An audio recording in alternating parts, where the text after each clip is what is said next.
حضرت امام حسین رضی اللہ تعالیٰ عنہ یہ حضور کی اولاد پاک ہیں. پیروں کو نا تھوڑی مٹی لگ گئی.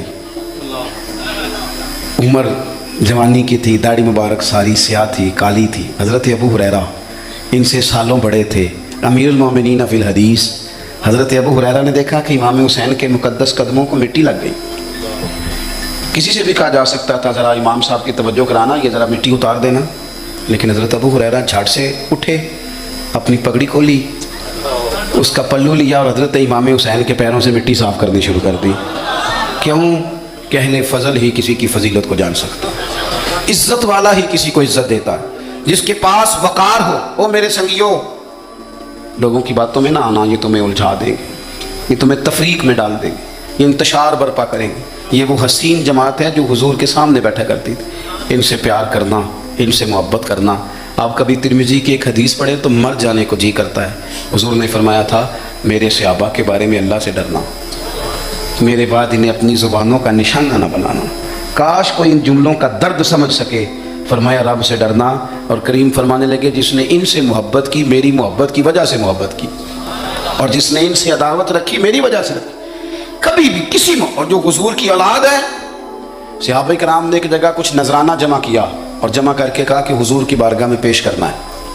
اخراجات بہت زیادہ ہیں اور ظاہری وسائل اس ترتیب سے نہیں ہیں. یہ نذرانہ ہر مہینے پیش کرنا ہے. جب وہ لے کے حضور کی بارگاہ میں گئے نا تو اللہ نے قرآن نازل کر دیا. فرمایا محبوب ان سے کہہ دو لا اسألکم علیہ اجرا، میں تبلیغ دین پر تم سے کوئی اجر نہیں مانگتا، الا المودۃ فی القربى، بس میرے قریبیوں سے پیار کرتے رہنا، میرے قریبیوں سے محبت کرنا، پیار کرنا قریبیوں سے. یہ علی المرتضیٰ ہیں، یہ فاطمہ ہیں، یہ ان کا خاندان ہے، یہ ختیجہ ہیں، یہ عائشہ ہیں، یہ میمونہ ہیں، یہ حفصہ ہیں. ان سے پیار کرنا، میرے قریبیوں سے محبت کرنا. ہمارے دلوں میں حضور کی اولاد کا پیار ہونا چاہیے، طبیعتوں میں احترام ہونا چاہیے. ہمارا مزاج، ہمارا دل ان کے لیے دھڑکنا چاہیے. ہمارے لہجے، ہمارے انداز ہمیشہ ان کے حق میں نرم ہونے چاہیے. میں کہہ چکا ہوں سید کا صرف عقیدہ ٹھیک ہونا شرط ہے، باقی آپ تحقیق اور تفتیش میں نہ پڑیں، وہ جانے رب جانے. آپ کوشش فرمائیں ہماری اولادیں، ہم خود ایک، اور اہل فضل کا ادب کبھی نہ چھوڑیں. دوسری بات آپ سے یہ عرض کرنی ہے، اس کو اچھی طرح سمجھ لیں کہ قومیں اپنے اسلاف سے بڑی ہوتی ہیں ہمیشہ. بڑا ہم ہوتا ہی وہ ہے جس کا کوئی بڑا ہوتا ہے، جس کا کوئی بڑا نہیں ہوتا وہ کبھی بھی بڑا. یہ کچھ عرصے سے ٹرینڈ چلا ہے، اگرچہ یہ درست نہیں ہے. آپ کسی سونار کی دکان پہ جائیں تو اس نے اپنے پیچھے نا اپنے والد صاحب کی اور دادا کی فوٹو لگائی ہوتی ہے.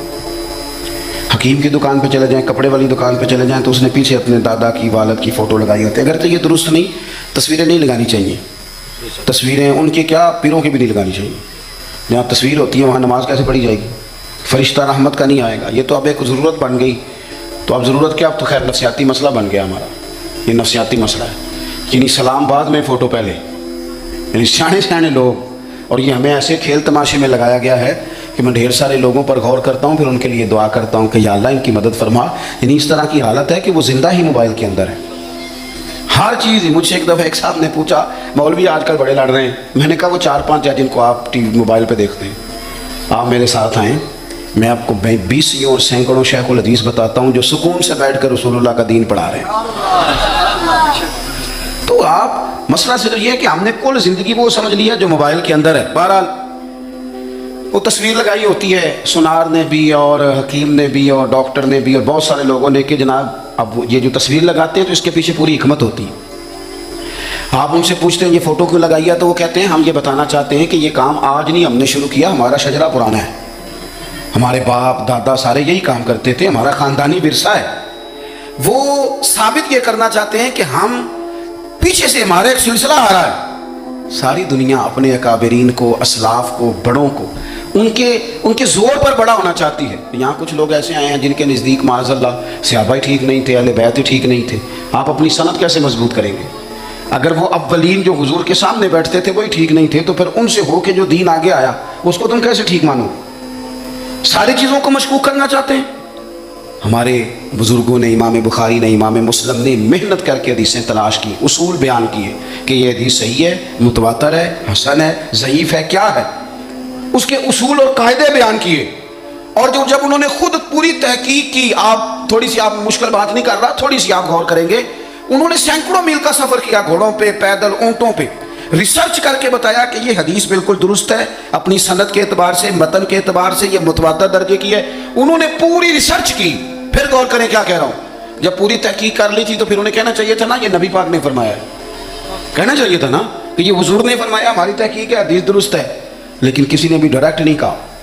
انہوں نے جب بھی کہا کہنے لگے حضرت عبداللہ ابن عمر فرماتے ہیں کہ حضور نے یوں فرمایا، حضرت انس بن مالک فرماتے ہیں کہ حضور نے یوں فرمایا، حضرت جناب سیدنا سیدہ عائشہ صدیقہ فرماتی ہیں یوں حضور نے فرمایا، حضرت ابو ہریرہ فرماتے ہیں یوں حضور نے فرمایا۔ انہوں نے نا پہلے اس صحابی کا نام لیا جنہوں نے وہ بات اپنے سینے میں محفوظ کی۔ کیا بتایا انہوں نے ہمیں کہ ہم دنیا گھوم آئے ہیں، ریسرچ کر آئے ہیں، تلاش و بسیار کے بعد اس نتیجے پہ پہنچے ہیں کہ دین کا اصل فیض وہی ہے جو صحابہ اور اہل بیت کے سینوں سے ہو کے امت کو نصیب ہوا ہے۔ اصل فیضان وہ ہے جو وہاں سے ہو کے آیا۔ تو ایک بات تو یہ کہ اہل فضل کی عظمت، اور دوسری بات کہ اپنے اکابرین کے ساتھ جوڑ کے رہنا، اور تیسری بات حضرت سیدنا امام حسین، حضرت امام حسن رضی اللہ تعالی عنہما، ان دو شہزادوں سے نا نبی پاک صلی اللہ علیہ وسلم نے جو محبت فرمائی ہے نا وہ بھی بڑی قابل دید ہے۔ حضور نے جو ان سے پیار کیا ہے، کچھ لوگ ایسے ہوتے ہیں کہ جن سے انسان جب پیار کرتا ہے، محبت کرتا ہے تو وہ بات نا دور دور نکل جاتی ہے، بات پھیل جاتی ہے۔ ان کے ساتھ نا میرے نبی پاک کا خصوصی لگاؤ ہے۔ اس کا مطلب یہ نہیں کہ ہر نانا ہی اپنے نواسے سے پیار کرتا ہے، یہ معنی نہیں۔ رسول پاک علیہ السلام جو کام بھی کرتے ہیں اللہ کی وحی کے ساتھ کرتے ہیں۔ حضور کا ہر کام وحی خدا ہے، اپنی مرضی سے حضور کوئی کام نہیں کرتے۔ تو نبی پاک نے جو بھی کیا ہے وہ امت کے لیے نمونہ ہے۔ حسنین کریمین سے جو حضور کا پیار ہے، جو نبی پاک علیہ السلام کی ان کے ساتھ والہانہ محبت ہے، اعلیٰ حضرت بریلوی نے حدیث لکھی ہے، راوی حضرت عثمان غنی ہے رضی اللہ تعالیٰ عنہ۔ حضور سید عالم صلی اللہ تعالیٰ علیہ وآلہ وسلم نے نا گھر میں پیغام بھیجا، فرمایا فاطمہ سے کہو ذرا حسن حسین کو تو بھیجے۔ یہ سارا دن ہی حضور کے پاس رہتے ہیں، سارا دن ہی، لیکن وہ جو والہانہ پن ہے، جو محبت ہے، جو ان کے ساتھ محبوب کا خاص لگاؤ ہے، سیدہ سے کہو ذرا شہزادوں کو بھیجے، تھوڑی سی دیر ہو گئی آنے میں۔ اعلیٰ حضرت فرماتے ہیں یوں لگتا جیسے سیدہ فاطمہ کپڑے نہیں وہاں بدلنے لگتی بچوں کے، خوشبو نہیں لگانے لگتی، تھوڑی تیاری میں دیر ہو گئی تو محبوب نے نظریں جمائی ہیں اس حجرے کی طرف جہاں سے امام حسن اور حسین نے آنا ہے۔ رحمت کے عجب ہی جھمیلے ہیں، حسنین یہاں پر کھیلے ہیں۔ تو دونوں شہزادوں جب دروازہ کھلا تو حضرت عثمان غنی کہتے ہیں بچے جب نکلے نا دونوں تو یہ کوئی 10 15 50 100 میل دور سے تھوڑی آ رہے ہیں، تو یہی رہتے ہیں محبوب کے قرب خاص میں، انہیں سایہ کرم ہر وقت نصیب ہے۔ لیکن نبی کریم علیہ السلام کا جو والہانہ پن ہے، جو ان کے ساتھ حضور کا رشتہ محبت ہے، جیسے ہی دونوں شہزادے آئے، حضرت عثمان غنی فرماتے ہیں محبوب نے مقدس گھٹنے زمین پہ رکھ دیے اور دونوں بازو کھول دیے۔ ایک شہزادہ اس سینے سے لگ گیا، اس کندھے سے، ایک اس کندھے سے لگ گیا۔ اور پہلے بھی حضور پیار کرتے تھے پر آج تو رخ ہی بدل گیا بات کا۔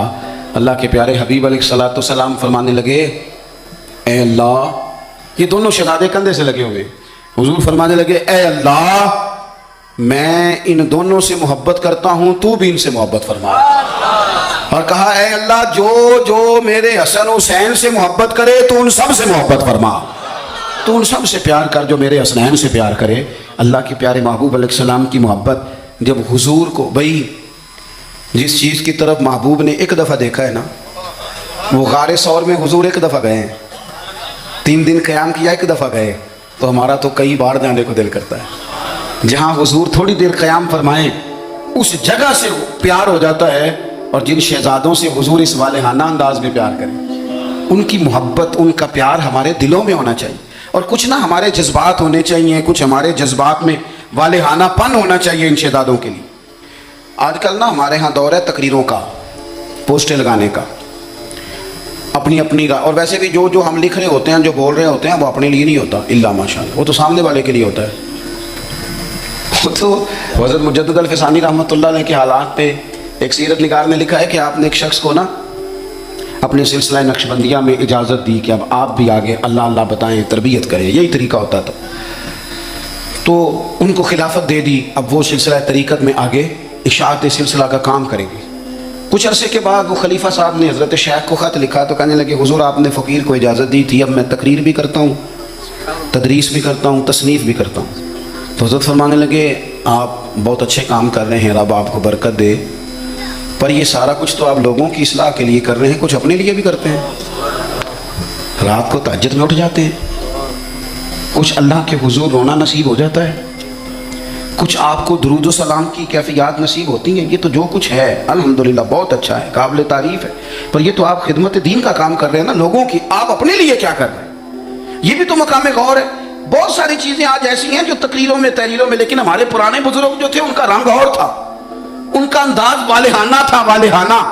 میں نے کئی دفعہ سنائی ہے بات، پھر سناتا ہوں۔ بڑی عید پہ نا میرے والد صاحب چاول لائے، غریب گھر تھا تو ثابت چاول اور بہترین چاول کم ملتے تھے، تو زیادہ اچھے چاول تھے، اماں جی نے ایک دفعہ پکائے تو بڑے اچھے لگے تو سب نے تعریف